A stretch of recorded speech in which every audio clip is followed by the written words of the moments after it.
You in the can right make direction. changes in your life like you're in the Matrix. You can imagine that there's a spoon here or whatever. Like you can do those things in your life. That's why that movie is so prevalent to your show. Like it's kind of crazy thinking about it now. There's so many themes in that movie. Yeah. But just the fact that you can just change anything about your life if you decide to. You're the only thing standing in your way. Like sure, you might have like financial downfalls or like God forbid like a family member dies or something. But it's how you take those situations in life and then move forward with them.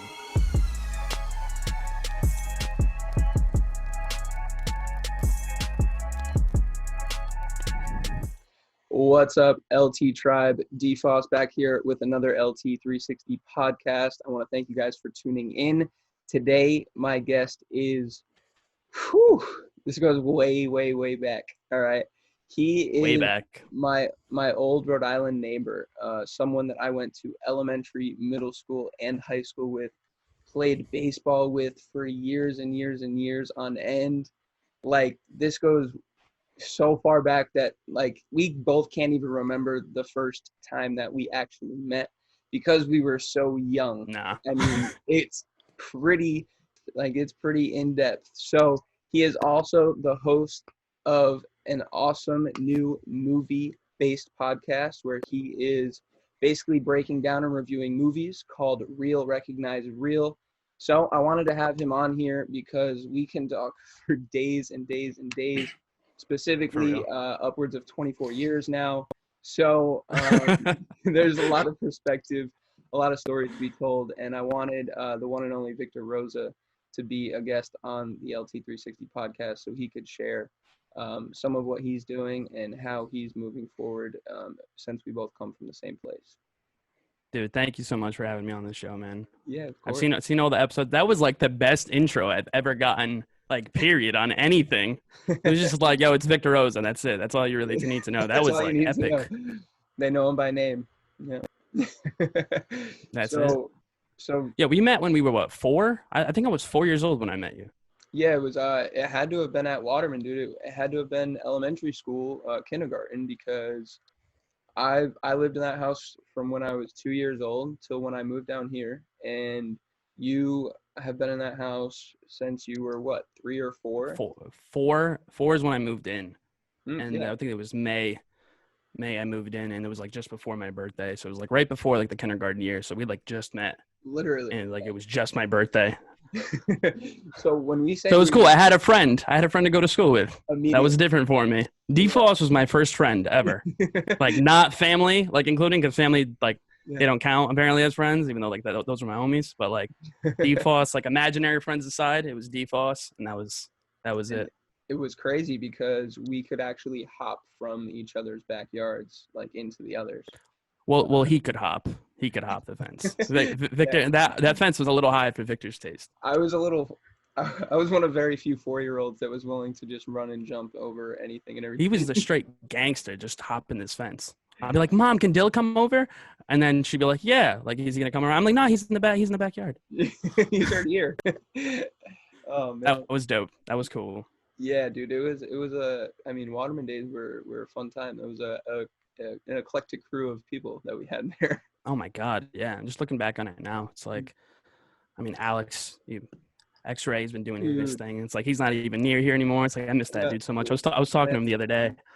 It's just like I was talking to him the other day because I was like, he commented on one of the show's vids, and he was like, "Yo, that name is fire. Like that like these videos are dope. Like I didn't know you were doing this." I was like, "Yo, we got to shout you out, dude. X-Ray, whenever the next project drops, like absolutely." Like he's mad cool, obviously. He's got one. Yeah. He's like, don't do a shout out yet. He's like, I got something in the works. He's like, all secret. I got something in the works. I was like, yo, like whatever. He might be coming down here in May if everything kind of blows over. Fingers crossed on that, man. Yeah, I know. It's a crazy time to be alive, dude. Absolutely crazy time. But I mean, so were the 90s, right? When we were coming up. Yeah, it's true. I mean, like we learned everything on the streets. Street smarts. Yeah, no. We definitely had a little bit of a different upcoming on the east side of Cranston than most people. Because we weren't baby, that's why. Yeah. Especially not you. You were like ready to go, 5 years old. You're like, yo, I handle myself. It's like, I'll be home when I please, woman. because I had the pleasure of having 4 older brothers and sisters. So Yeah. they screwed up so much that I couldn't. Like, it was absolutely impossible. Yeah, you're golden child. I couldn't. DeFoss being the little golden child, like can't mess up because everybody else fucked up already. Yeah. It's like, what is there left for you to do wrong? 110%, man. That was a good time. How is everybody, by the way? I haven't seen you. I haven't seen you talk to your parents in a while. Good, man. I mean, my parents are split, right? So my mom no longer lives there. Yeah. My dad is good. He's still got a dog. He's living there. My mom lives over in Coventry. She's doing good. I live here with Haley, so one of my sisters, and my other sister, my niece, live in a different part of Florida, and then both my brothers live up there still. So it's that's awesome, man. Everyone's good. One of my brothers is getting he's engaged. He's getting married in October later in the year. And he's actually moving down to Florida, him and his soon-to-be wife. So that's going to be super cool. Is everybody just migrating to Florida? Y'all are just too smart. That's why. Dude. It's just like, yo, I need to go to Florida, but I can't. Everybody's here. Yeah. No, I'd be the only dude in Florida. Well, Melvin came down here too, right? I mean, yeah. A lot of people are moving to Florida, man. It's crazy. But it's super populated down here. It's really wild. And I mean, I feel like it's more your speed than anything, though. I feel like your aura and your vibe are just like you're more like suited for them. Like I feel that like Rhode Island is like, that's that's home base and everything. So like that's your roots.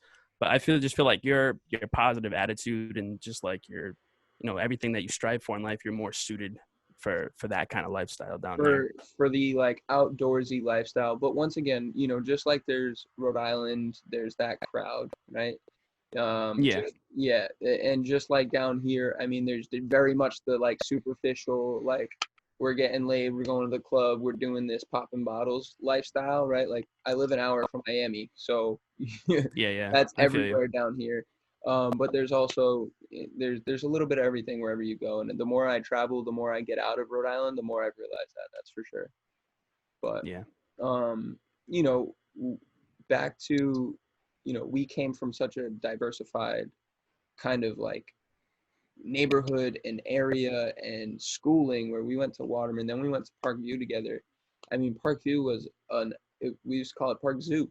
Like it was an absolute crazy place. I know, it was insane. It was so fun. I would tell people like stories about Parkview and be like, yo, like your high school was wild. I'd be like, dude, that was middle school, my dude. We were just getting fights breaking out like every Thursday of the week, man. It was wild in middle school. Yeah, we had to grow up quick. That's for sure. And there's obviously places that were worse. But we much worse. Yeah, we were definitely in we were in a place where we could see a lot, but also not be forced to be involved in a lot. I think that played out for us in a big way. I never felt pressured to do like being a part of certain activities back then. I think that was the cool part. It was all there and we could see it firsthand. Yeah. But if you chose not to be a part of it, like nobody made you do anything. And then on top of that, the education was great. Like all the schools that we went to are like top-notch schools, and we developed a lot of good relationships with teachers over the years. So I mean, I'm grateful that we had like that good of schools that we ended up going to. Yeah, definitely. I mean, living in Florida and I mean, living anywhere in the United States, you hear stories about Florida. You're like, only in Florida. Yeah, I know. That place is crazy. It's only in Florida. A lot of that has to do with just the educational system down here. It's far, far different. We were blessed up in Rhode Island for sure, especially in Cranston. We were super fortunate. We never really realized it until we probably just graduated, and we were like, wow, we had an amazing education. Dude. For real. Like I talked to some people, I'm like, oh my God, I'm educated compared to you. That's crazy. I thought I was dumb as shit. Yeah. It's actually it's a blessing to have that perspective, right? When you get out into the real world and be able to take things not for granted and see that other people weren't as fortunate, but you can help them get there, or you can at least not make them feel less superior or make them feel inferior for having, not gotten the same things that we were exposed to. But how many people do you stay in contact with from like middle school? Are there still people that like From middle obviously school. like we talked? I mean, like we went to school with Mel. Yeah, Even though like me and him weren't boys in middle school. yeah, We didn't become friends till college, which is like the weirdest thing. yeah. Just because like the two different cliques, like never. Even though like I was cool with everybody, I'd be playing music with the band kids, and then go Mhm. hang out with you and Eric I and mean, Nick and all the good jocks and stuff. So what was weird too was that we had me and you specifically, like there was a lot of times where we would be friends and then we wouldn't be friends, and we would be friends, yeah, we wouldn't we be were on and off for like, friends. dude, we were like Ross and Rachel of friendship. It's like, yeah, we never knew whether we were friends or we weren't friends, or just like we're just in two different groups. So like we still gave it like each other daps in the hall, but like we ain't hanging out after school. So like that's all good. Yeah. And I would honestly say a lot of that I think a lot of that was me. And I did a lot of, I tell people this all the time. And I actually talked to, speaking of, how we connected on this with the quarantine group chat on IG with Big Frank. I talked to him. Shout out to Big Frank, by the way. The Yeah, dude's like filthy as can be. He's an amazing rapper. the Big Frank is, and just not even just like a rapper, but just an overall person, dude. He's like a giant teddy bear. He's just lovable as can He's be. just amazing. Like every time he says like Vic, I'm like, yo, I haven't seen you in 6 years, but like I will give you a hug right now because I love you, bro. Just a genuine dude. He is trying to connect so many people, and he's always trying to do good. I love that. And he's a big collaborator, dude. He just loves to get minds together and create. I love that. I love that about him. I Yeah. love that. It was When so I cool that he talked ended to up putting him, us in the same it was quarantine like chat and everything. 35 people in that group chat. Yeah, no, I ended up getting like 10, 15 subscribers off them. Like people like sharing my page, mentioning me on podcasts. I was like, yo, I would have never met any of these people if it wasn't for Frank. I'm like, yo, that's mad cool of him. After like, because I just offered him a shout out. I was like, yo, Frank, like, I actually listen to your songs. Like, I'm not one of those people that's like, yeah, you're doing good. Like, yo, I have you on my mix. Like, you want to get shouted out on the show? And he's like, yeah, yo, Vic, like, how much I got to pay you? I'm like, yo, you ain't got to pay me nothing. Like, I literally been out on the show for like a month. Like, it's just, I just want to shout people out. Yeah, man. And that's mad cool. That's stuff that like you can't teach, right? And it's definitely something that it's innate in all of us, but if you don't use it, you lose it, kind of things, right? Like we're meant to love and collaborate and share and spread with each other, but there's a tendency in societal norms that makes you feel like you have to compete, right? And that's just part of what society is kind of built, especially in this Western culture. And I feel, and I was telling Big Frank this, I feel like in high school and even in certain parts of middle school, I started to become very like egocentric about what people were thinking and tried to put on this like to school for cool kind of thing. And I think that's what damaged. I remember very well. Yeah, that's what damaged relationships for me. And that's why, I mean, there was a lot of things I did that I definitely should not have done in those 4 or 5 years. And I always think about those things. It's something that like, it brings me back because it's a feeling that like gut wrenching for me. So I'm like, damn, like I really wish I didn't do those things. So whenever I start to feel like I may be pushing in that direction, I like have to humble myself and like not think back to like all those asshole, things that you did in high school and how that might have made people feel and how that might be playing out in certain relationships or burn bridges now. So like, for someone like you to just, you just said you remember, right? Like I remember, of course. No, I wasn't no saint either, man. Like that's just part of the growth. You know what I mean? So it's like it happens, I get it, and like I'm so proud of you, like as a person, just not because you're doing your show and everything, but just like the way you've progressed as a human being. To the fact that you went from that guy to like this guy who's the epitome of just kindness at like every stop period. Like everybody you're just nice to and you treat everybody as an equal. It's just like, yo, like I want to get on D Foster's podcast. It's like this dude has just come so far as a human being that like it is inspiring just to see somebody like get to that from that point. Not that you weren't like awful or anything. Like everybody has, everybody tries to fit in, and those are the years that shape us as human beings. For And sure. like, obviously, like you were in beta stage and I was in beta stage, but like now that we've progressed as adults, like I'm getting closer to the person that I want to be. And I'm not quite there yet either. Like I'm still a work in progress. I'm sure you're the same, but like you have something to strive for. Actually, it's something Matthew McConaughey said one time, and he was like, "Yo, my hero is me 5 years in the future. Like I'm always chasing myself." And like that's what I follow. Like, Yeah. all right. I'm chasing myself 5 years from now. Yes, bro. That I've seen that exact speech that he gave. I don't know if it was just a keynote or if it was like a graduation. I think it was his. I think he won the Oscar, and yes, then he said it there. That's what it was, because he had the trophy in his hand. That was a Yeah. great speech for anybody. Poor Leo lost again. DiCaprio. I'm so Oh sorry, my my dude. Lost again that time. Crazy. That was Wolf of Wall Street that year too. Side note, but it doesn't really matter. But still. But it does, because this is what you do. This is what you do. So, exactly. We're just like, God damn it. McConaughey was amazing in that movie, though. I give him credit. He was amazing in that movie. But so, what you were saying. What I mean, let's collaborate on those two things right there. When you what played out in those beta years that made you get into this stuff, right? Like into film and just like this space.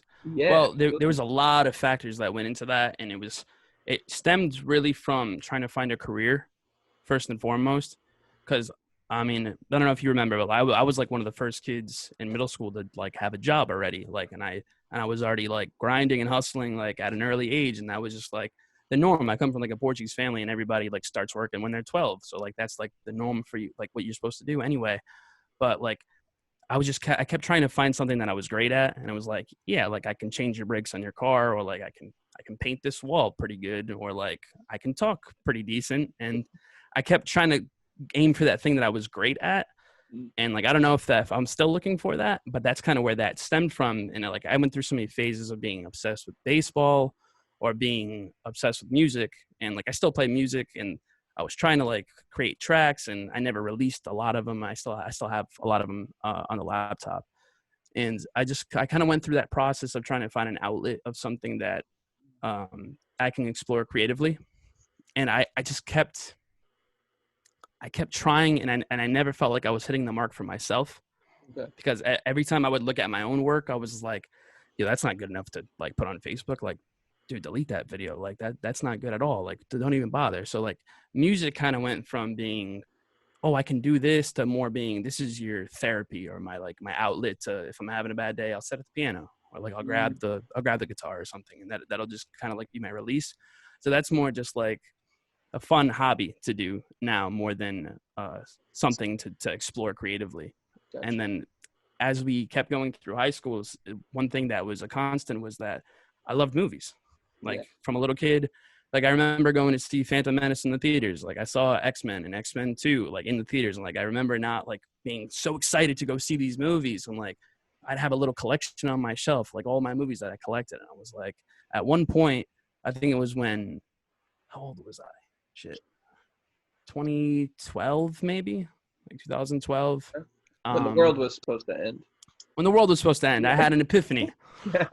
I think that it was the third Batman movie, The Dark Knight Rises, came out, and I was just like blown away just by like the sheer ability to make a movie with like a comic book character and have it be like this, like mind blowing. I was like, how did you turn like a comic book movie into like an art film? Like this is crazy to me. So I was just like, yo, like I want to make things like that.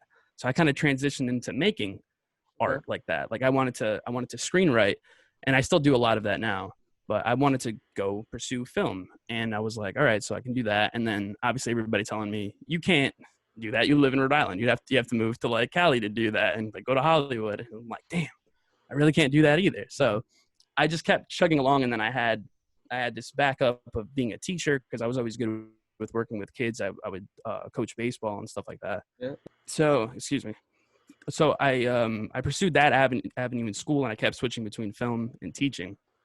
And I still do that now. I'm a sports staff for a 25-year-old kid with Down syndrome. So that's my full-time job. So I still work in the teaching realm. I was a teacher's assistant for a few years, and I couldn't find something I was great at. So I taught everybody else how to do the other things that I was good at. Yeah. Okay.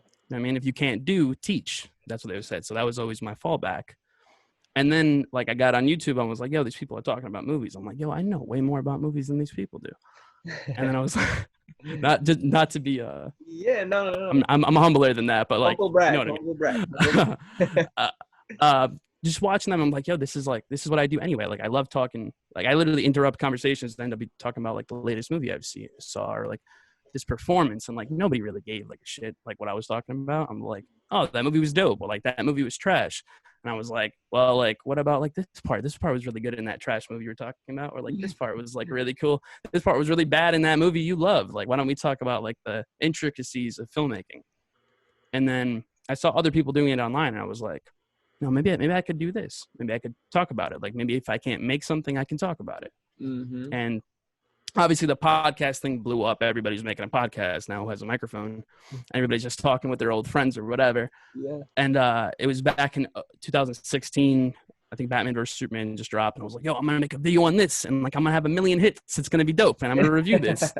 And it was the worst review ever in the history of reviews. Ever. I was in my room by myself with an iPhone camera. It was terrible. Lighting was garbage. It was edited horribly. It was. I still have the video, and I look back and I'm like, "Yo, you were so trash, dude." And like I was all amped on it. It was like a 16-minute long video, which nobody watches. A 16-minute long review kind of thing. They're like, "Yo, tell me if it's good or not." Like that's it. Like I'm rambling on and on. And then after that didn't work out, and I didn't like get the best feedback on that. I tried one more video, and I was like, yo, this ain't even as good as that video that got trashed. So like, I can't even release this video. So like, I kind of went back into my normal routine of hustling, working, pursue teaching. And then I switched majors again to filmmaking, and I was like, yo, I'm gonna be a filmmaker. I can make indie stuff. I'll make stuff on my iPhone. And like I started working with Melvin. I was like, yo, we're gonna make shorts, and like we're gonna blow up like this. We'll enter it into festivals, and then we'll get super famous. I'm like, now I realize like you were making art for the wrong reason. Like you were trying to make a career out of something that's supposed to be creative and something that's supposed to come from your heart. Yeah. And that's when I realized I was like, what comes from your heart is the way that you talk about movies. The way that I discuss stuff is what actually makes me happy. So like, that's when I was like, well, like if I can do that, if I can find a way to do it. And this was still coming off like the failure that was Flicks with Vic, my first show. Oh, that's a good name though. This new one's a little bit better though. No, real recognized, real. Yeah.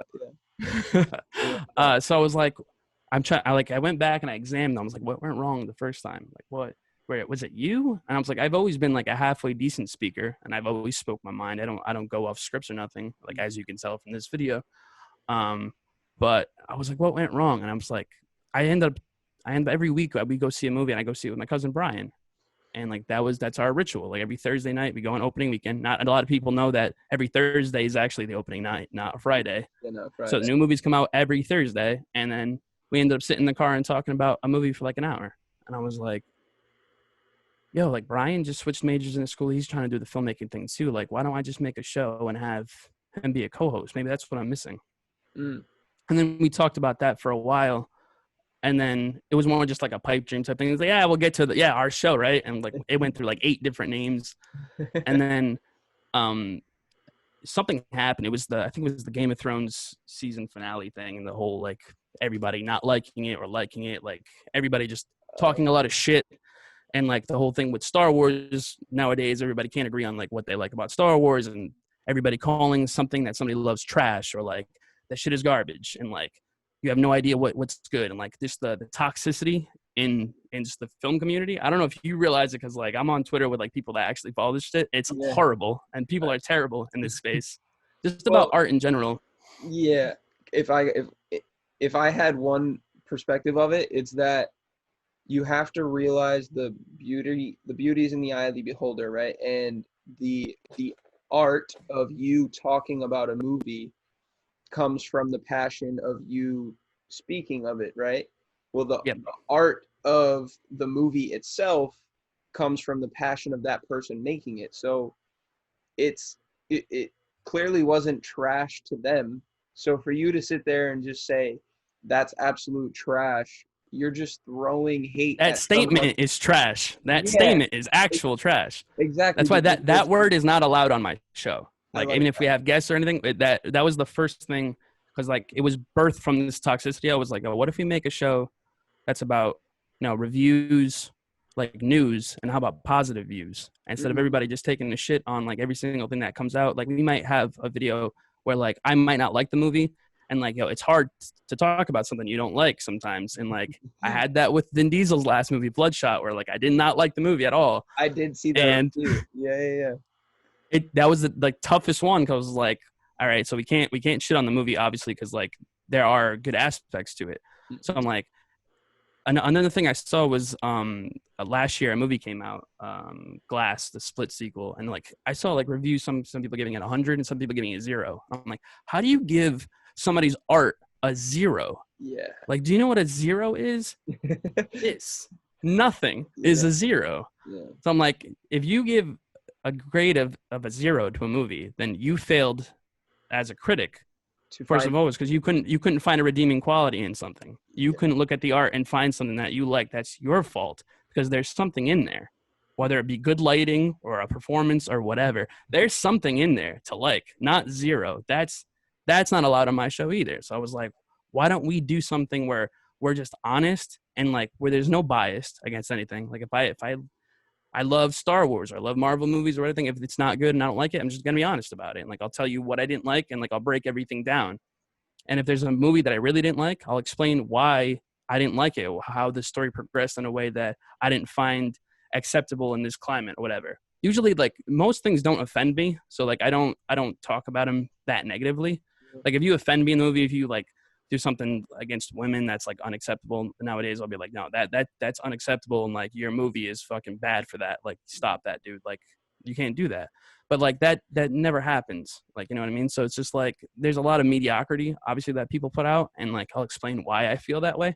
But like even in that Bloodshot review, like we made jokes obviously because the show has to be funny, and the joke like, you know what I mean? Like he wears a white tank top in the movie. Like I had to be like, yo, he walked off the Fast and Furious set and like just walked into this movie and like he's wearing a white tank top. Like, but I'm not insulting Vin Diesel. I'm not calling his movie garbage. I'm not saying he should never make a movie again. You know what I mean? Like I read reviews would be like, this director needs to put down the lens and give it up forever. Like, how can you say that about another human being? Like you literally took 2 hours out of your day to write a review at your desk.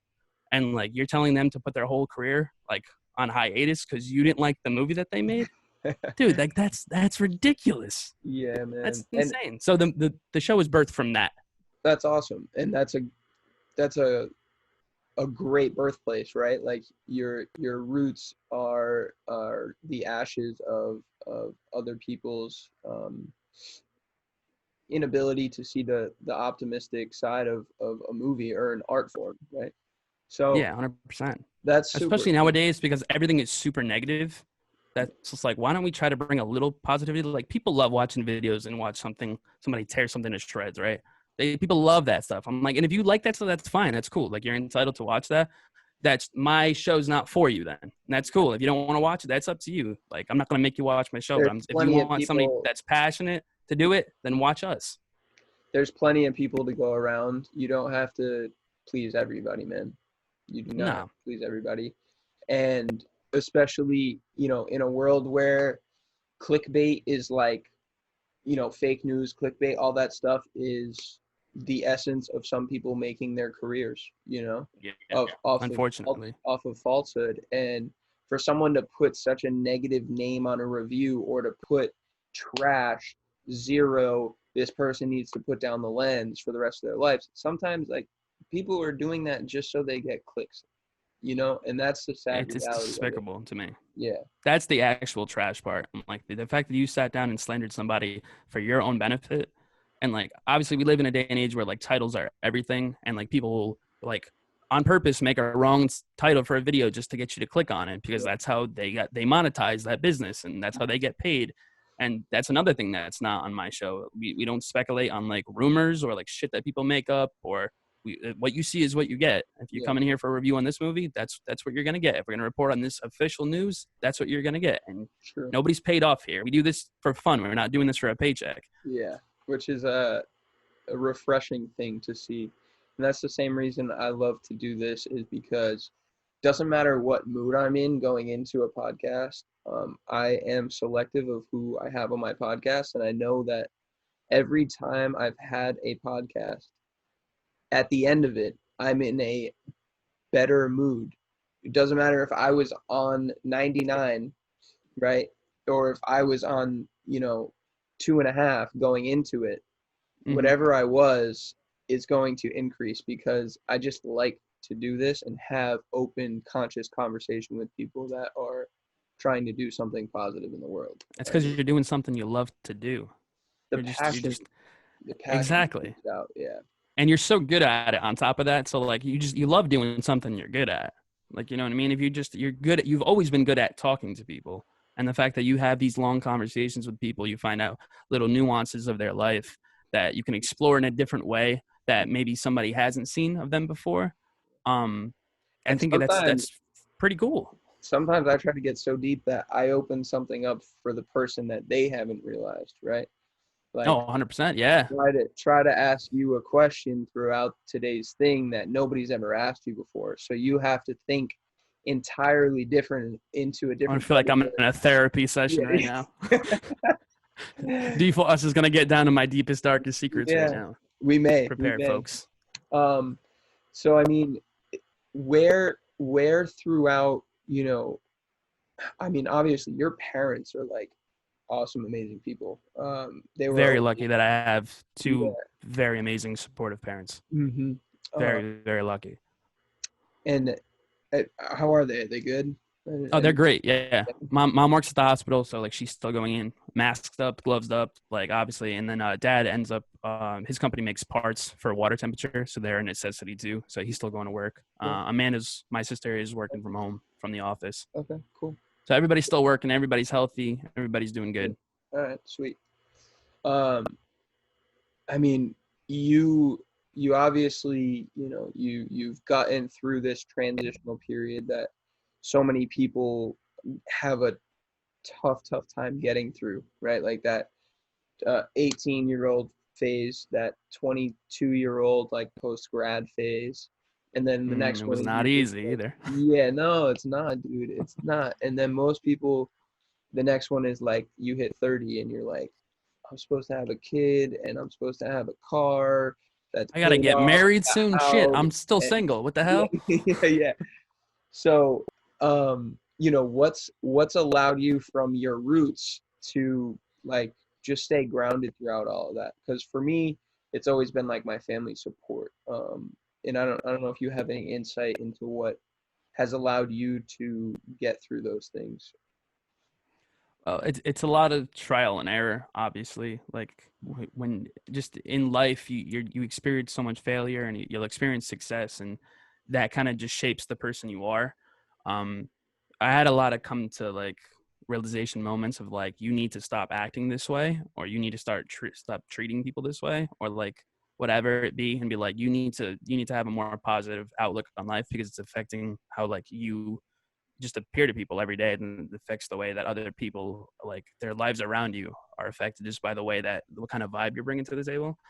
A big attribute to that has been mom and dad, because they've been really, really cool to me. I mean, obviously, like I'm still living from home, but me living at home, I've been able to save so much money. Like this summer, I'm looking for houses. Like I'm ready to go out in the market and go buy myself a house because of their guidance and how to save money, how to operate my wallet and like bank accounts and everything like that. It's life lessons that they've taught me through the years to get me ready for adulthood. I think even with working so early in life, I used to think, I'm like, oh man, if I didn't work all those Fridays, man, I should have went to the homecoming dance. Like I should have done all that stuff. But like I grew up really fast. And like when 18 came around, I'm like, you need to change gears. You need to do this. You need to go to school. You need to get a job. It was easier for me because like I was already attuned to that. Yeah. Like I would never get stuck because I know how to hustle. You know what I mean? Like if I need to go out and get a job, I get a job. Like I have resumes ready to go. If anything happens with this job, God forbid, but like I'm ready to go out and get something else. Like I don't normally just sit around and wait for things to be handed to me. And that's completely attributed to my parents and that aspect. That, and I think this whole negative culture that we're so used to nowadays it used to kick me in the ass like before, and things used to bother me all the time. Yep. Until the day I was at my lowest point, and I was like, this needs to, like, the only reason you're perceiving everything as negative is because it's you. Like you're the problem. So you need to change things up. You need to look at things through a different lens, so to speak. And once I could see that, and once I realized, like, I don't need to make 6 figures a year, I don't need to do all these things, I don't need to reach expectations that other people have set for me, and that I can just be happy, and that's good enough. That's when life started to become so much easier and so much better, and everything just started to fall back into place. Like, I ended up working, I was a teacher's assistant for a few years, and then that job, I ended up subbing for a teacher into another classroom, and that's how I met Tim's mom, and that's how I ended up getting a job working with Tim. And so that just little domino effects have gotten me to the point where you look back and you're like, would you change certain things? Like you were saying earlier, like, yeah, I wish I didn't treat somebody like this, or I wish I would have handled that situation better as a human being. But like, everything has shaped you into who I am now. So like, there's no really regrets, because like, I actually like the person I am now. And like, for the first time I can actually say that out loud and be like, yo, I like who I am. Like, if you don't, that's cool. But like, I enjoy who I am, and I'm glad that I've gotten over that hump that so many people get stuck, whether it be drugs or, I mean, they go to college and they're just swamped in debt. Like, it's just, I'm lucky enough that I haven't had to go through any of that stuff. I mean, I've had my own personal demons, but, family, lesson learned, self-realization got me through all that stuff. And I would say, and film, this whole love of film. If I was having a bad day, that's a 2-hour escape, I've always said. Yeah, that's a great way to look at it, dude. And I'd be lying to you if I didn't, if I said that I don't get away from things with watching a movie. I definitely like to enjoy a movie. That's something we all share. Yeah. Like, every human being is just like, they want to turn on a movie. Why? To get away for a little bit. Mm-hmm. You can appreciate the art form in that way, but to escape into another world, whether it be something Spielberg made, or you're watching Indiana Jones when you're like 9 years old, if there's something that can make you feel good or take you back to a time that reminds you of like, oh man, when I was 9 years old, like, there wasn't a fucking care in the world, and I was so happy, and that makes me feel young again. Dude, I'll pay you anything to make me feel something like in a movie. Dude, that's such a valid point, dude. And that's how on these shows, right, whether it's yours or mine, the underlying goal is to make someone feel a certain type of way, because that's what's remembered, and that's what we consider value, right? Like, you want to be brought into a different world. You want to be, forced to feel something that you were looking for. You went there with a purpose, right? That's awesome. So I would definitely say the one thing I took away, and I think everyone should take away, is like the trial and error of, there's so many people that are afraid to do things. Well, I don't know. Well, I don't know, but I don't know either. I'm just gonna go. Nobody knows, man. I'm gonna go figure it the fuck out, dude. Just take that leap, man. What's the worst part? You fall down, you get back up, keep moving forward. Not to quote Rocky on your show, but keep moving forward. Life's gonna knock you down. You keep moving forward. Keep moving forward. Dude, I'm gonna quote so many movies on your show, it's gonna be ridiculous. I think we're at like 3 right now. I was thinking of something earlier that I wanted to say. It's not a movie. Oh, it's a documentary, actually. It's called I Am. I feel like you would really, really mess with it. It's a very conscientious documentary, and it's actually scripted, written, and hosted by the screenwriter of Bruce Almighty and all of those movies. Tom Shadyac? I don't know. The Nutty Professor, Ace Ventura. It might have been, yeah. Chuck and Larry. Bruce Almighty. Got a lot. Yep, Bruce Almighty's on here too. Yeah. Yep. He basically started to realize, like, I've done a lot of great things. I've made a lot of awesome movies, but I'm in an atmosphere that is not beneficial to the person that I want to be, because of just the nature of Hollywood, man. Yeah. So he's taken this whole conscientious, holistic approach to life now, and it's super insightful. Like, I feel like you would really dig it. I'll put it on the list for sure. Yeah, absolutely. Do you do documentary reviews, or is it strictly movies? No, we haven't got to one yet, but yeah, we're gonna do documentaries, stand-ups, TV shows, like anything of that sort. Like, we'll talk about anything. Yeah, that's awesome. What from a like genre perspective is your favorite? It used to be like when I was younger. I mean, action movies were like what got me into things. The adventure kind of serials, the hero's adventure was always something that resonated with me all the way from like the first Star Wars movie. Yeah. You get the story of Luke Skywalker, a little farmer who ends up saving the whole galaxy. That 'Cause, was like, I always feel cool to like me because like just being a little kid and be like, oh, like I'm only a little kid from Cranston. Maybe like I could save the world one day. Like that always like stuck a chord with me. But like as I've grown up and like gotten to watch certain things, 'cause before I'd be like, I don't want to watch musicals. Now I'll watch any musical. Like I don't want to watch foreign film I got to read. Bro, I watched 2 foreign films yesterday. Like it's just, interesting. I mean, like you just progress. It's like anything that I will watch anything you make, and like usually anything that's emotional that I can resonate with, it'll strike a chord with me, and I'll like what you make. True. So I don't really have a favorite genre anymore. I go watch anything. That's awesome. Plus, I watch like 80 movies a year, so like I don't really have like a favorite of them all. So like I watch so many movies. I'm just like, just hit me in my feels. That's all I ask you. Like just do that for me. And definitely, I think as a young boy, I think that's just like the nature of like action hero based movies. Every kid that's like 8 to 15 years old. I want to be that guy. Yeah, just I want to be a badass that saves the world. I could be Keanu Reeves. I could totally be Keanu Reeves. Speaking of which, I had The Matrix on yesterday. This is why I fuck with D. Foss, watching The Matrix. Just on a regular Saturday night. Why not? He's like, yo, Matrix, because it's a classic. That that movie is so out of its time. It's crazy.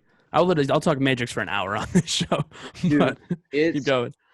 I wouldn't even be opposed to it because the nuance of what they were trying to purvey with that movie is absolutely absurd. And it's this simple thing that you talked about earlier. Like, the only reason I'm seeing the world fucking negatively is because I'm choosing to see the world fucking negatively. And your ability to change the lens that you're looking through and just kind of believe that things are better or things are good and see the good in it and change your perspective just allows you to completely change your ability. And that's in a sense that's the thought process behind being limitless. And the whole concept of what I'm trying to do is you can take control of these different parts of your life, and when you start to look at them like you have control, then you can start to just get better every single day. Yeah, you can make changes in your life like you're in the Matrix. You can imagine that there's a spoon here or whatever. Like you can do those things in your life. That's why that movie is so prevalent to your show. It's kind of crazy thinking about it now. There's so many themes in that movie. Yeah. But just the fact that you can just change anything about your life if you decide to. You're the only thing standing in your way. Like sure, you might have like financial downfalls or like God forbid like a family member dies or something.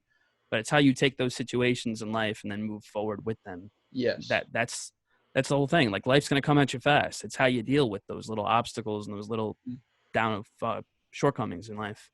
Allow them to change you. Don't be afraid of the change, right? Allow them to change you, but be in control of which end of the spectrum they change you towards. Like I always think we don't live in black or white.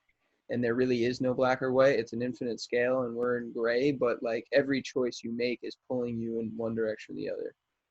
And if you continue to make positive changes or decisions, as long as you make 2 to every one, you're still going to end up in the right direction, right? Exactly. You're not going to be perfect every single time. Like God forbid. No, like something bad happens to you and you freak out. Like it happens. Like that's just part of life. But if you just continue on that train of negativity, like it's gonna take you somewhere bad. Like that's as simple as it gets. If you get on the wrong train, that's it. Yeah, without a doubt, dude. Speaking of trains, man, freaking New York and the subway system. I can't even imagine what's going on in New York right now, dude. I have a couple friends up there in New York, and they're just like, I mean, they're just stuck at home for the moment, but they're a little scared like of what's going on, and it's I can totally understand it. I mean, I can't even imagine like Italy and everything, but It's insane. And like the fact that Rhode Island hasn't even been hit that hard yet, and like we're taking these precautionary measures, I think is actually a very good thing. But I For mean, sure. poor New York. Yeah, man. I think you guys, everyone I saw was hating on Gina Raimondo, and I was like, I think she's been doing a fine job. yeah, Being I'm like, honest, I'm like she's doing all the right things, man. honestly, like, you guys should be lucky that your governor cares. Yeah, exactly. I'm like, poor Florida. I'm like, oh my god, I didn't even like put 2 to 2 together. Nothing, like literally not. No hate against the man, but like, come on, bro. 2 days ago they put in the stay-at-home thing, and I was like, I know. yo, bro, like, you're 3 weeks late, bro. 3 weeks late. The county I live in, dude, has had the most cases in all of Florida. Jesus.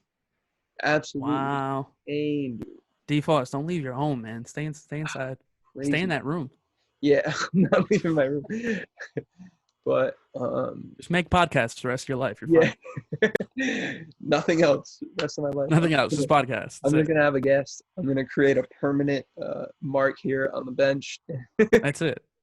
I'll come on every Thursday. That'll be our thing. Oh, there you go. We can talk about the Matrix every Thursday. We'll just talk every day, every Thursday. For 100 days, we'll talk about the Matrix. We still won't be done talking about that movie. Dude, definitely not. Definitely not. Man, yeah, it's a crazy time to be alive, without a doubt. What's your whole take on it? Like, there's lots of different like speculation on kind of how it started, what it's actually caused by, if there's a cure and a vaccine. Like, do you have any takes or hot news on that? I've read so much up on this stuff just out of like pure boredom of being quarantined, and like, you know, obviously what happened with China and them like not releasing enough information in the United States, and you know, there's a very fine line of like what is real and what is not real, and obviously like people die, like that's an everyday occurrence. People do die, and I don't really have an opinion on the subject of it. I'm just like, I want people to stay home, and like that's how we stop it. It really just sickens me. Like, I saw the video of Florida like last week of like the beach packed with people, and I'm just like, dude, like it's not even about yourself. Like, sure, like I have a great immune system. Like if I get sick, like I'm probably gonna be fine. But like if you come talk to me, and then like I go make a grocery run for like my grandmother, and I give her groceries, and all of a sudden you getting me sick just got her sick, and she's not doing too well. It's the domino effect, the chain reaction of people not understanding that they can put other lives at risk doing this. And like, I mean, I'm so used to staying at home anyway. I'm a homebody, so I'm like, this is like no different to me. So like I enjoy doing this, but you know, guys, I understand, like, you want to leave your house, you want to go have fun. I get it. But like in the meantime, you're going to save a lot more lives if you just stay put where you are. Like, granted, people die every day, and I've heard that excuse time and time again. I'm like, if it's your job to save one life, no matter if 500 people die every second, like that's your responsibility to stay home. Yep. That's your responsibility. I've gone to work and I've gone to the grocery store, and that is absolutely it. That's it. Same. And I'm masked up and I'm gloved up, and I'm taking just precautions. God forbid I get somebody else sick if I didn't even know I had it. Like, that's the toughest. It's a real thing, man. People don't understand that. And that's honestly, it's crazy because it's like the spider web effect of human interaction, and we think that we're so distanced from each other because of social media. Like, that's the underlying talk of like the last 4 or 5 years, right? It's like social media is killing us, it's separating us. But then something like this makes you realize, like, I interacted with over 1,000 people today, even though I only saw 10, because every person saw this many people, and all of a sudden within 24 hours, I've made contact with this many individuals. But that's also what makes me think about limitless theory, in the sense that the positive act of saying hi to somebody can spiderweb into so many different positive acts being done in a single day. Exactly.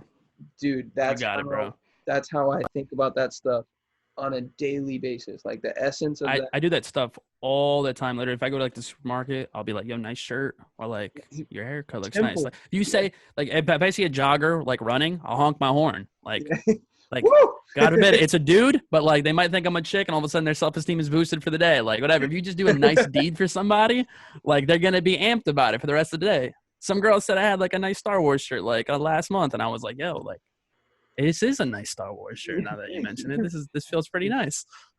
Nobody's a dick to Victor today. That's awesome. That's great.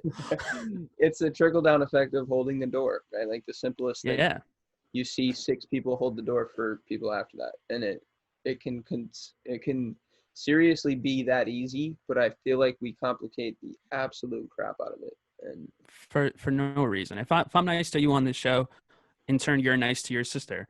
In turn, she's nice to her best friend, and all of a sudden 5 people, 6 people, or whatever is happy like for the rest of the day just because one person decided to do a nice thing. Yep. And that goes so hand in hand with this whole virus thing. It's like, God forbid, like you're sick and like you touch a doorknob, and like that doorknob is touched by another person, and then another person touches that doorknob, and all of a sudden this many people now have your germs on them, and then they interact with their significant others, and all of a sudden 25 people are sick because you decided to touch a doorknob and you were sick. Yeah. It's the same effects back and forth, whether it be just saying a kind deed or being sick. It works. It's a domino effect. You affect so many people, and you don't even realize how many people you affect on a daily basis. Everything has that ripple effect, right? For every action, there's an opposite and equal reaction. I think that was the only thing I learned from Cranston's physics class, man. we learned a lot of good things in that school. I don't remember most of them, but we definitely learned some good stuff. Craziness, dude. What 8th grade team were you on? Remember we had 3. Yep. Hold on. Teams? I remember my teachers. I don't remember the team. I know. That's what I'm. I had Mr. Rasmussen. I had Mr. Vosio. Yeah, you were in a different team than I was. Yeah, I was. I think I had all female teachers. What do you remember the team names? Like if I heard it, it'd probably like. And I have such a good memory too. This is embarrassing. I should remember this. I'm the opposite. I have a terrible memory.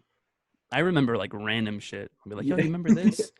Like, bro, like I remember being 5 years old, going over your house for the first time, saying, "Oh, this hockey gear is cool," and then you try to give me a bunch of your old hockey gear, and then your mom was like, "We can't give them that. That's expensive." And then, like I got like one thing out of like the 12 things you're giving me. Why do I remember that? Who knows? I don't, dude. I have no idea.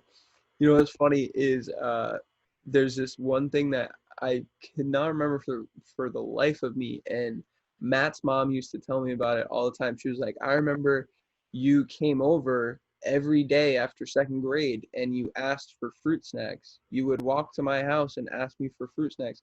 You wouldn't even be with Matt. You would just come over and you would ask if I could have fruit. I was like, what? I do not remember that.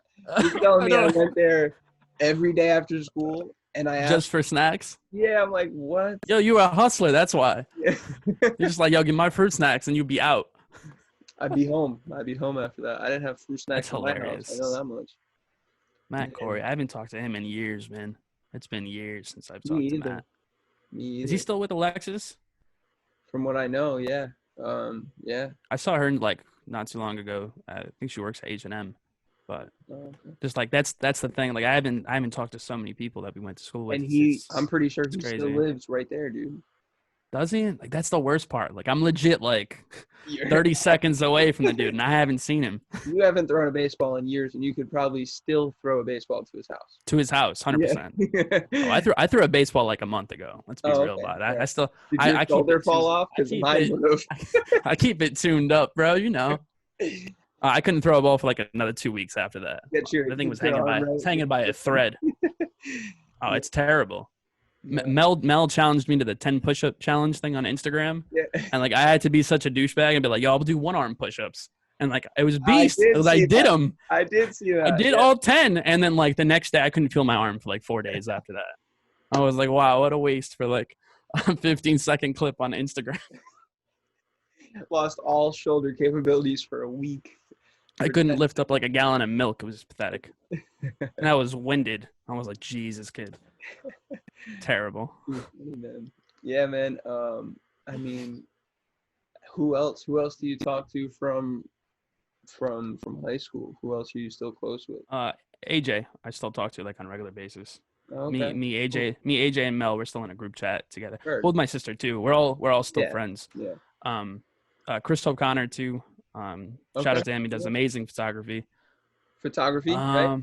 Photography. He's incredible. He's progressed so far. Like since he started, it's insane. Like I don't even want to own a camera. Like after like seeing the stuff that he does, I just want to call him up and like, yo, shoot this for me. That's what's up. But yeah, I was talking. I'm in a group chat right now with Mel and AJ. After I get off this, we're gonna go play Crazy Eights and with the girlfriends and everything. So dude, like we're just. That was one of the names of our teams. Yes, they're Crazy Eights. That's crazy. Was I on the Crazy Eights? I have no idea. Yeah, I have no idea. I want to go get the yearbook so bad. I want to be that guy on your show. It's like, hold on, let me grab my yearbook. I looked over. That's not my yearbook. No, that's my college yearbook. Looks similar. I have it like on the bookshelf too, like randomly. Yeah. I'll just like peep over, like, oh, I still have the yearbook. Crazy, man, crazy. You know what me and Eric used to do? Me and Eric in college, we used to every once in a while we'd pull out the Cranston yearbook like once a year. We'd be like, and just go through things. Yeah. I went through it not that long ago. I don't know if you remember Jen Santilli from school. She was like a couple of years older than us. Yeah. But I went to go Buffalo Wild Wings, and she was there, and we were just talking about high school, and I ended up she sent me a picture from the yearbook, and I was just like, I was sorting through it. I was like, man, I was just like reminiscing. I was like, wow, look at all these nice comments from like people I don't talk to anymore. Yeah. I'm like, oh, you hated me in high school. This was a very fake comment that you wrote in my yearbook. Why did I ask you to write a comment? I don't know. I'm having. Everybody was pretty chill though for the most part. Dude, you know what? Actually, I talked to Eric a few months ago. Did you? You saw him? Yeah. We were at his cousin's. I don't know if it was some kind of party, her birthday or something, or his cousin Rachel, and he was just there with his dad, and I was like, yo. Eric Gomes. Yeah. What are you doing here? I'm like, I'm friends with her. Like, and we ended up just sitting. We talked movies. Like he's super into movies now too. Yeah. And he was just sitting. He's like, yo, I watch these movies, and I was like, yo, dude, you're on point. Like, you want to come on my show? Like, I bought him a glass of wine. I was like, yo, we chilling. This is great. Dude, he adulted so good. Get Eric with. If there's one thing you can get Eric with, it's wine. Oh, I hit him with that Cabernet, and he was like, oh, this is good. I'm like, yeah, trust me, it's good. Me and him, whenever I'm home, dude, we go to Wines and More, and we will just walk around and we'll look for the most like absurd random glass of red wine, like bottle of red wine. All right, what, how obnoxious could this be? We'll just pick one up and we'll read the back. We're like, wow, that looks really okay, cool, sounds good. No idea. $18.99. Yeah, no idea what it costs. No idea. But we do that pretty often. My dad actually was just saying, I was just on the phone with him like 2 hours ago. He was like, I texted Eric a picture. I have a Wines and More gift card for him. Because Eric, that's hilarious. Dude, that's hilarious. What's even more funny is that Eric will like own the house. So when my dad leaves, Eric house sits for my dad. That's awesome. Yeah, it's funny. I'm glad that you guys retained that relationship after all these years. Me, him, and Brard, man. That's been our our little trio. You got Mel, and AJ. Yeah. It's, me. Things work better in trios. It's easy to keep track of like that. So yeah, we call ourselves the three legs of the tripod. If one of us leaves, we all fall down. Yeah. That's what's up, dude. I like that. That's actually cool. Me and Eric and Brard, what we used to do, speaking on like your love for music and obviously Brard's love for music, and Eric has the same very deep appreciation for music as he does for film. I used to get into it with Eric all the time on music. We always we were on opposite sides of the coins, and we would just argue it out, especially with hip hop too. And this is the two white boys arguing about hip hop. Yeah. And Chris Gray would like jump in and then be like, "Oh, these guys actually know what they're talking about. So it's all good." All right. There you go. The two Portuguese kids yelling. Just talking about rap. Talking about hip hop. Who's in your top 5? Oh man. And what's funny is you would never guess. Like, you look Portuguese. He does not look Portuguese. He looks Irish as shit. He doesn't look Portuguese at all. At all. It took me so long to even accept the fact that he was Portuguese. Yeah. He's like, yeah, I'm Portuguese. I'm like, yeah, you're not one of us. What?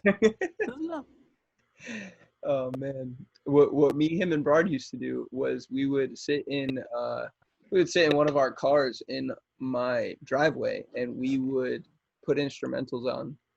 We would smoke, and we would literally freestyle for like 2.5 hours. We would just sit in the car freestyling for hours and hours and hours. And what's hilarious is I started to get to the point where I would sit in the back and I would put my phone on the voice record and I wouldn't tell them. So yeah. we have some pretty funny recordings of some of that. They're on my laptop. I listen to them every once in a while. Like, we're gonna have to break those out on the show one day. We might have to break those out. That's like an ace in the hole right there. That is amazing. Super. Brard was always pretty good at freestyling though, from what I remember. Brard, even like back in the day, like when we were like tiny, and he was rocking that Zac Efron, Justin Bieber bangs look that he was doing. He was still just spitting fire. It wasn't fire, but he was spitting something. Imagine if he went to high school with us, bro. I know, it would have been so much better. It Crazy. would have been so much better. Crazy. Yeah. I remember the day he moved away. I was so sad. Like because me and him were like tight when we were little. So tight. Because you guys, it was like devastating. Every day, you guys. I mean, we lived freaking 3 feet from each other, all three of us. Craziness. Yeah. It's funny. I planned to play baseball with him in CMB, and then I went to CLCF, and I ended up playing with you in my last year, Little League. Crazy. Do you remember That's how we got close again. Yeah. And then that was a dope. I saw your first home run ever, dude. Yes. First and only. Yo, you were a big pimpin' for so long with that ball in your back pocket and like that game ball that you hit over the fence that you barely got over the fence. But I remind you, it was like a foot over the fence. It was a line drive. The only reason it went that far was because it was off Connor and he threw so fast. He threw like 85 miles per hour in Little League, bro. That ball flew out of the stadium. Meanwhile, we're playing with Ivan, and Ivan's knocking like 4 home runs a game. Like, yo, what's child's so play? Funny, dude. I swear to you, I was telling somebody about what his dad used to do to get him to hit, and I was telling someone last week. I was like, yo, my Dominican friend in Little League, his dad used to throw beans at him. He used to have to hit him with a broomstick. I was like, that's some G shit. Started at like 6 years old. By the time the kid was 10, he could hit anything. I was like, he was Vlad Guerrero in Little League. Just putting it over the fence. You could hop the ball to home plate, and he'd still hit that ball out of the ballpark. Ivan was filthy. And he had it just wasn't fair. This flawless swing. Like it was a beautiful thing to watch. Yeah, it was Ken Griffey-esque from the right side. From the right side, yeah. And then we went to the Mayor's Cup. Remember that? Hell yeah! I still got the newspaper clipping in my room. It's like one of my only ones. I still got baby Dill Pickle right on the front cover. Yeah, we won the Mayor's. That's when we had Steve and his little brother fill in. Yeah, we had Steve. It was like the biggest cheat code ever. It's like, oh, we need 2 replacements. How about we just go get the Manfredo boys to come help us? It was great. We had Jesse Tavares. We had Nate Blanco. Dude, you're bringing up names. I'm just like, oh my god, I forgot these people existed. Who else was in that squad? Didn't we have? Bobby was on that team, right? Bobby was on the team because his dad had gotten deployed. Yeah. Yeah. So Coach Bobby was like, it's funny, dude. I commented on Coach Bobby's picture on Facebook 2 hours ago. Not even joking. That's crazy. Absolutely wild. He got nominated for Cranston men's softball MVP or something. That's amazing, Coach Bobby. Dude, guess what? You'll never guess what I commented. That's awesome, dude. It was a picture of him mid-swing, and I commented with the quotes. I said, "Only takes one, babe." Yo, I'm getting flashbacks right now. Dude. Oh my god, that dude like transformed me into like such a decent hitter. He was like, "You gotta go all fields. You see this ball? Hit that ball to right field." I'm like, all right, I can hit it there. So I just hit it that way. Cool. Guys, Miss Coach Bobby. I'm gonna bring up something here. Victor was Oh God. Victor was the ultimate pull hitter. Okay, he got the David Ortiz treatment for the opposite side of the field, because when this kid tried to swing, he wasn't trying to just hit the ball. He was trying to turn the ball into dust. Okay, like he he put Pretty much every ounce of muscle he could into every. And I was tiny. I was a small dude on that. Like, you don't see it now, but I'm like 5'6". Like, I am not a big dude. I wasn't a big dude back then either. I had like these big biceps though, and I was like, I'm gonna crush this shit every single time. I mean, I wasn't any bigger, dude. I was definitely not. You weren't. No, that was some bullshit. We got to high school, and like me and Dill were like, you were like an inch taller than me, and all of a sudden his skate grew like 7 inches. I was like, yo, where's my growth spurt? Like, this isn't fair at all. Yeah. Oh man, crazy stuff, dude. Crazy stuff. Did you and because we played Parkview Middle School baseball together. Crazy. That we ended up playing. We played at East your last year because you decided to play baseball. Yep, we played my last year. What else was I trying to think of? And we played Babe Ruth. That's what it was. Yes. We played Babe Ruth right after CLCF. Yes. Crazy. That was a squad too. Now that I think about it, damn. We were nasty, bro. We had Eric was on that team, wasn't he? Yeah, it was me, you, Eric, Ivan. Was Steve on the team? I don't think the Manfredos were. No. We had somebody else too. Was it Jeff Fergusto? Yeah. Jeff Fergusto was on. It was his birthday the other day. To bring it full circle, was his dad was our. Yeah. Oh my God. Our elementary school gym teacher. Yeah. The greatest gym teacher of all time. Ever. Like, hands down. Yes. Dude got a concussion from smacking his head against the wall so many times to make us laugh. That dude was amazing. Funniest dude ever. Mr. Augusta, man. What a champion. What a legend.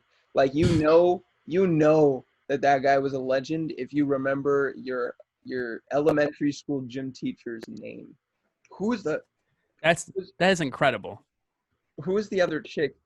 Do you remember her? Oh, I don't remember her name. I don't remember her. I hated her. She was awful.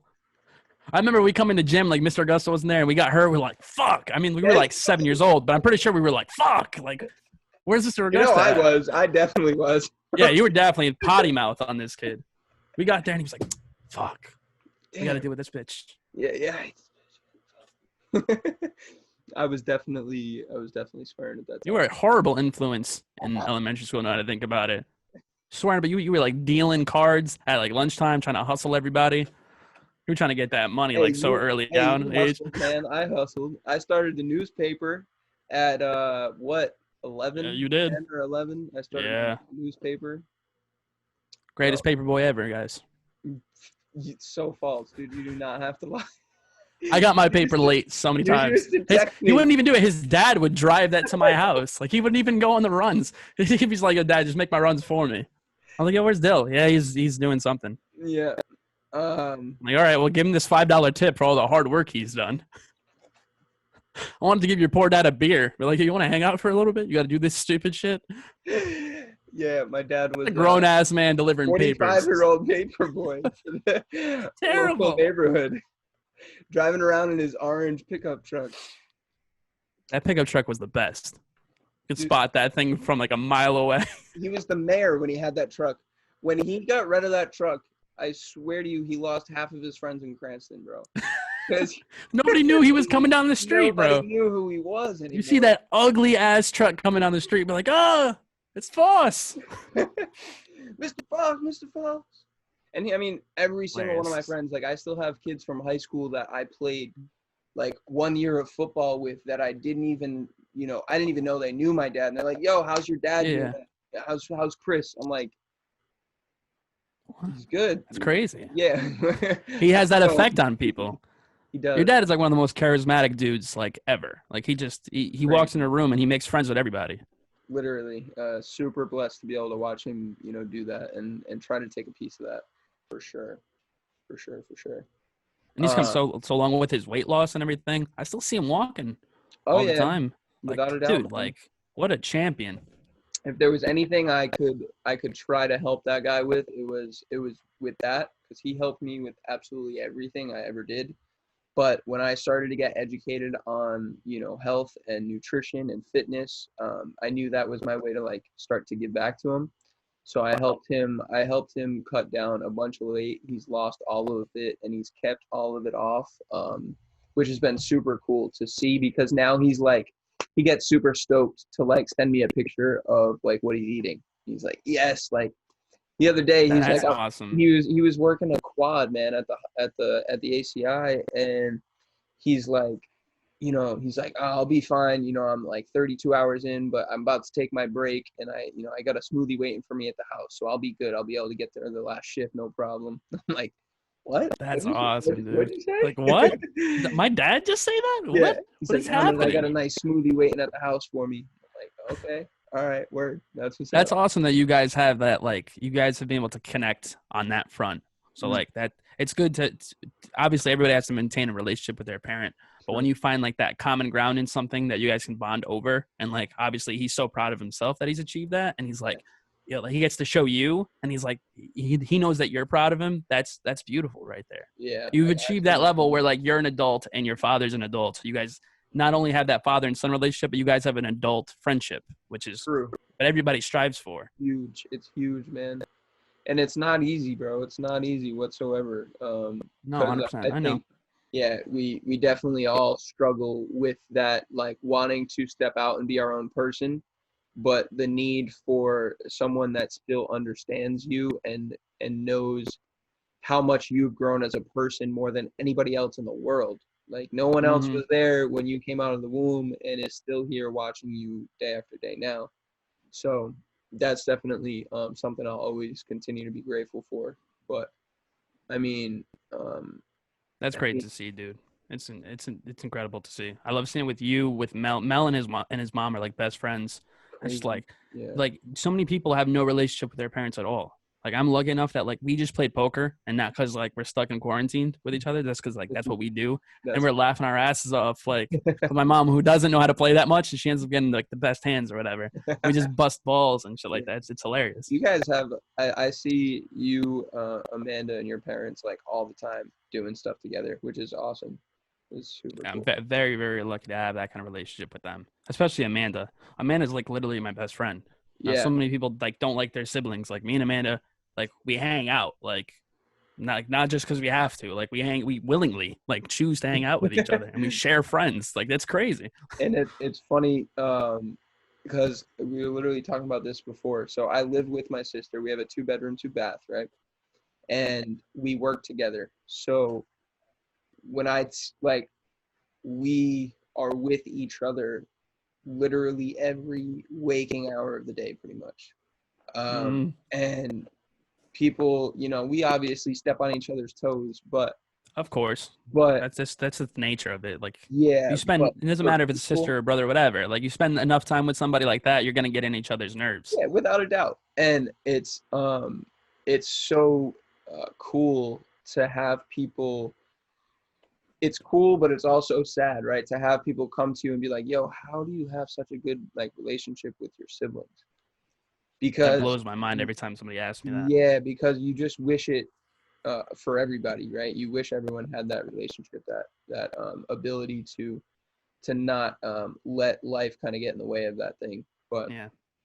yeah, it's cool. It's It definitely cool. confuses me completely when people are like, how are you like so close with your sister? I'm like, how are you not close with your sibling? Yeah. Like if anybody's gonna be like your ride or die homie, it's gonna be like that's who it's gonna be, right? Like Yeah.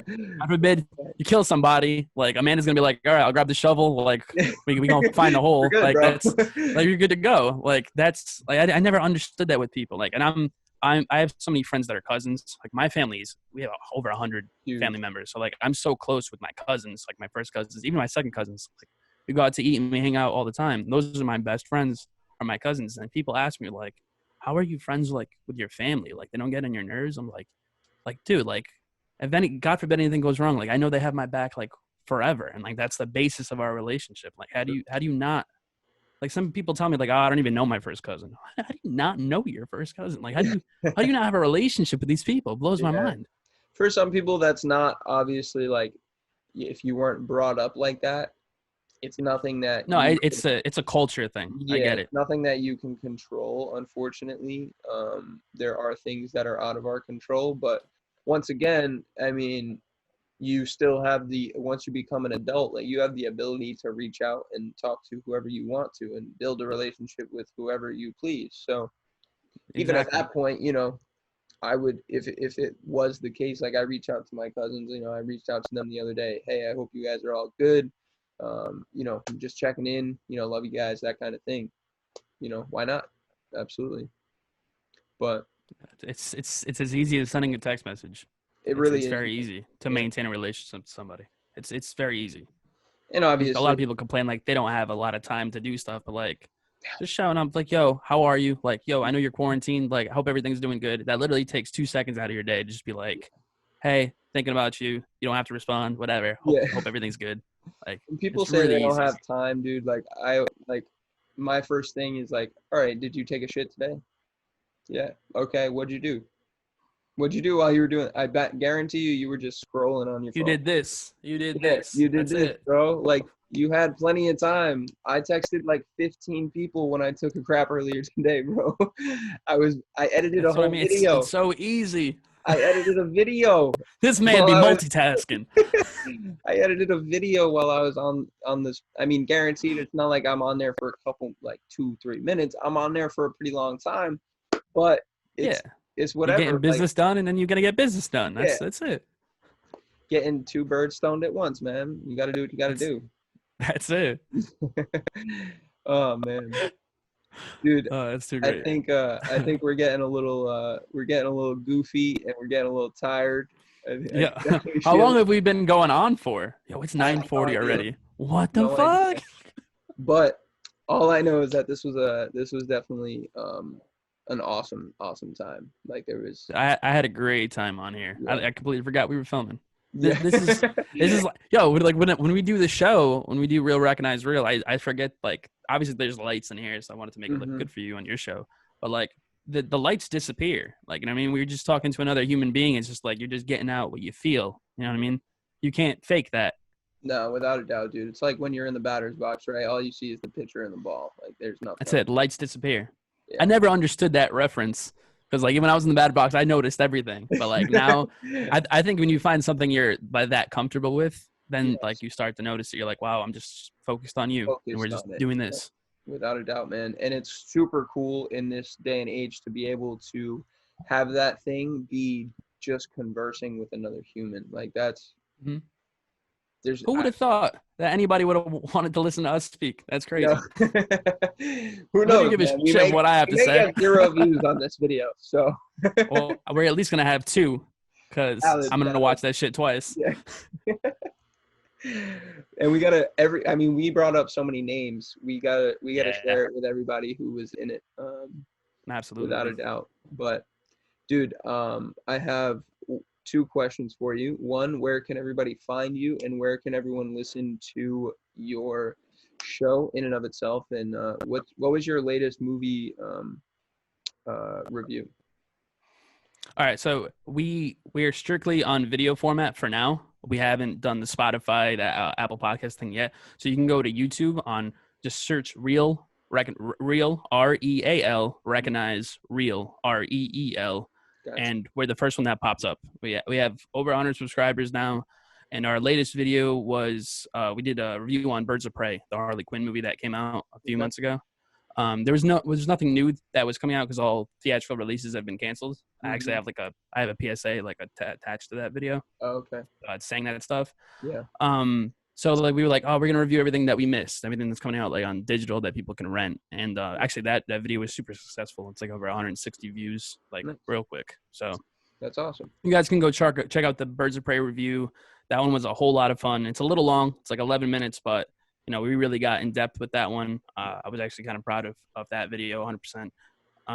YouTube, Real Recognize Real. Go check out all the other videos. Every time we try to shout out a local artist. I actually wanted to bring that up because we had like an end piece that we shouted guys out with, and we're doing something different now. We kind of eliminated that to truncate the runtime, and we're actually just going to do shout outs on camera. for now. So That's next awesome. thing, I'm definitely gonna shout out Limitless Theory on the next review that we do. Thank you. And you guys can find us on Facebook. Go like us on Facebook, Real Recognize Real RI, and on Instagram at Real Recognize Real _. Cool. Sweet. When you guys listen to the end of this, there will be a Real Recognize Real shout out. So make sure to listen in after this. Thank you. Closes Much out. obliged. You're of course, dude. One final question. Yep. Your top 3 movies of all time. Drop them. Oof. Can I go? Can I do 5? Do I have to do 3? Well, I'll let you go 5. All right. And they don't have to be in order. I have a 1. My Okay. favorite. I have 1. My favorite movie of all time is Good Will Hunting. Wow. With Matt Damon, Ben Affleck. Yeah, that movie is my comfort food. Like whatever you want to call it. Like when I'm sad, Good Will Hunting goes on. When I'm angry, Good Will Hunting goes on. When I'm happy, Good Will Hunting goes on. Okay. That movie is a masterpiece on every technical level in my books. I love Good Will Hunting. Second would probably be The Dark Knight. Classic. Heath Ledger won the Oscar for the Joker. That movie's perfection in every sense of the word. Yep. R.I.P. to Heath. R.I.P. Heath. And Joaquin just killed it as the Joker too. Absolutely loved Joker. 3 probably be Back to the Future. Classic. That movie's perfect. That movie's perfection. Back to the Future is amazing. I'll watch that movie. Did you? Yes. That's awesome. I love those. I showed it to Tim for the first time, and like he's nonverbal, but like he was so like entranced by it. I was like, Real Recognizing Real right now. Just that movie is amazing. Yes, without a doubt. Other than that, 3, so 4. I probably have to go Empire Strikes Back just because Star Wars is in my veins at this point. And then if I have to throw in another one, I'm going to go a little left field with this one, The Departed. I absolutely love The Departed. Okay, word. That's probably top 5 for me. Yeah. Wow. All right, so Good Will Hunting. You had The Dark Knight. You had Back to the Future. You had The Empire Strikes Back and The Departed. The Departed. Wow. Yeah. That's a solid 5, dude. That is very solid. That's crazy. I would. There's so many. I could talk here all day about top movie. I would love to throw The Godfather 2 in there, but if things that have molded me, things that I watched repeatedly, I mean, those are them. Word. You know what I mean? Well, man, thank you for sharing. Dude, this was an awesome podcast. Super. I had so much fun, dude. Like, yeah, for real. I had so much fun. We could definitely do another one of these because I think we have much more to talk about. We scratched the surface, dude. Without a we doubt. barely got enough in there. We scratched the surface. 25 years of of life, and we've known each other for 20 plus. So we definitely have a lot more to dive into. Next time we're gonna have pictures. I'm gonna have to bring some stuff on the show to show like little mini DeFoss. Yeah. To the Limitless gang over here. We could definitely do that. Well, if you have anything else to share with the listeners, please throw that out now, and then. I think that's pretty much it. Real Recognize Real on YouTube. At Real Recognize Real _ on Instagram. Real Recognize Real on Facebook. If you want to follow me at VGM95 on Instagram. Sweet. That's pretty much it. Have you had anybody on the show that talks as much as me? Because I talk a lot. Yeah, Just a question. For sure. All right. For sure. I mean, I don't know if you had like talky people on this show. Like this is my lane. So like I just talk all day. Yeah. I'm like I got to make sure I don't interrupt him. I was gonna say, your ability to actually speak and like convey your thoughts on the show was definitely heard and will definitely be appreciated, and it's definitely a fact of the matter that you have your own show. You can tell. So thank you. I appreciate it, man. Thank you for bringing the skills out, man. We will definitely talk again soon. Make sure to keep a good watch on the neighborhood. All right. Of course. You're watching the backyard, so keep a good eye out. Raccoons. That was my BB pellet.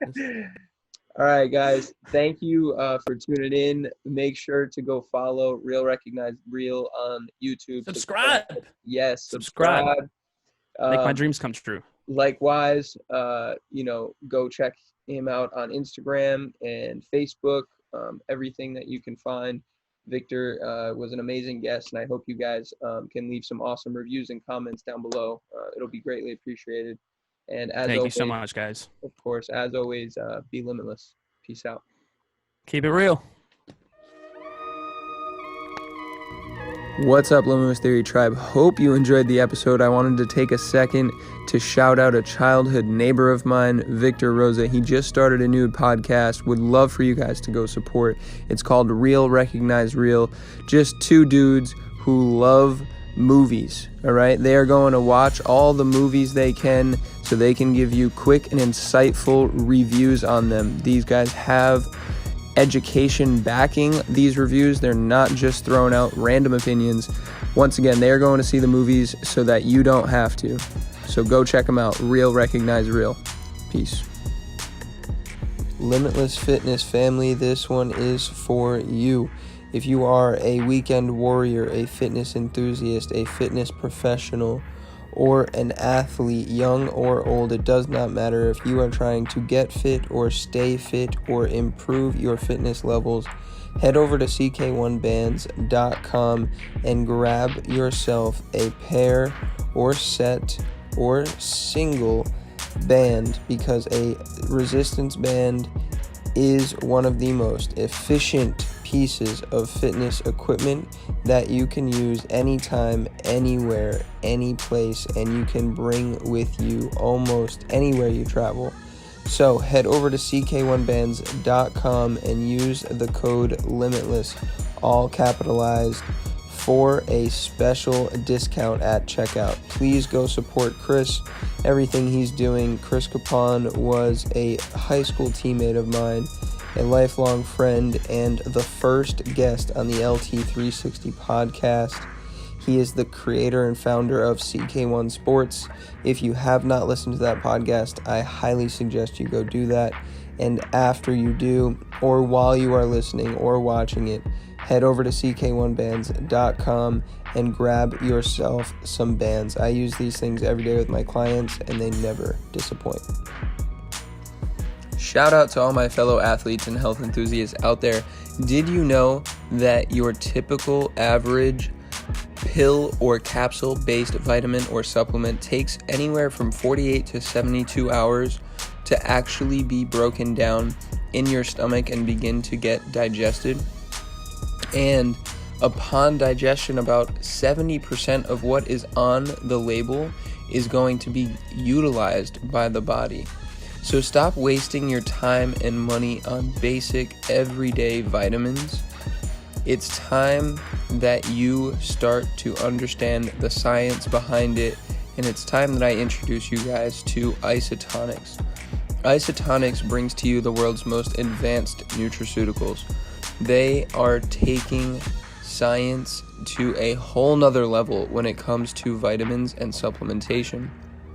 A true holistic approach. Iso means same and tonic means pressure. So these isotonic vitamins, which are powders that you mix with water, are going to be recognized by the body as blood, sweat, or tears. And when you digest them, they get bypassed through the stomach straight into the small intestine, so absorption can begin in less than 5 minutes. On an empty stomach, 90% of what is on the nutrition label can be absorbed in just under 30 minutes. It's something that is unprecedented and unmatched in the industry. You cannot feel the difference with vitamins like you can feel the difference with Isotonix. So the delivery matters. And to give you guys proof, I want you to be able to check out and learn for yourself and experience it yourself.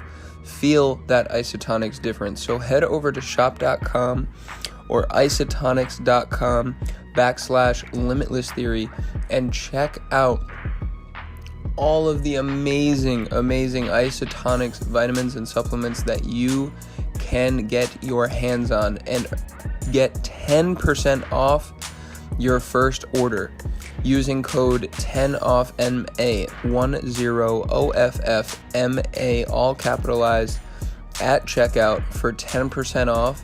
And just know, when you start to buy Isotonix on a regular basis, not only will you get 10% off your first order and additional orders in the future, you will also get 2% cash back on anything you spend, and if you put it on auto ship, you can save an additional 5% on every order. The opportunities are endless, and the difference is felt. So make sure to go get yourself some Isotonix and start to feel the difference for yourself. What's up, LT Tribe? DFOS here, just to express my gratitude and say thank you for tuning in and continuously commenting, liking, sharing, and subscribing to the episodes and the content that we are bringing you. It is helping so much. Once again, I want to say thank you and hope you have a great rest of your day.